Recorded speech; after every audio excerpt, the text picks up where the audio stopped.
মাটির ঘরে খা আমার তো মাটির ঘরে থাকার কথা না আব্বাই কইছে এখন থেকে আমাকে মাটির ঘরে থাকতে হইব আব্বাই বলছে আব্বাই বললেই কি হইবে নেই তুমি কি প্রতিবাদ করছিলে তো করছি না আমি কইছি আপনি ও জামাই তো বিদেশে যাওয়ার আগে কোনোদিন মাটির ঘরে থাকে নাই তার তো কষ্ট হইব তার তো অভ্যাস নাই আমি এও কইছি যে আপনি যদি শুনেন তাহলে অনেক রাগ করবেন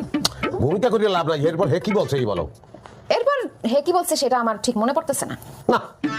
তোরা বিয়েটা করবি আমি ভুল করছি ঠিক জানি যত দিন যাইতে আছে তত আদর করতে আছে আমার কারণটা কি তো ষড়যন্ত্র হইতে আছে আমি বলতে আছি আমার বিরুদ্ধে ষড়যন্ত্র হইতে আছে ষড়যন্ত্র কিভাবে নস্যাৎ করতে হয় কাশেম ভালো করেই জানে সে কিন্তু আরো বলছে যে এ বাড়িতে থাকতে হইলে আপনার অবশ্যই কাজ কাম করে খাইতে হইব নাইলে নিজের পথ মারতে কইছি সেটা বুঝে রেখেছি এটাই সত্য ওই যে আউগারি বুদ্ধি গেলাচ্ছি ষড়যন্ত্র হইতে আছে কেটা ষড়যন্ত্র করে কেনা কবি ষড়যন্ত্র কে করে এটা তো আমি জানি না এটা অবশ্য ঠিক আমার ব্রেনটা যে কালে ধরতে আছে না তাহলে তোমার ব্রেনটাও ধরার কথা না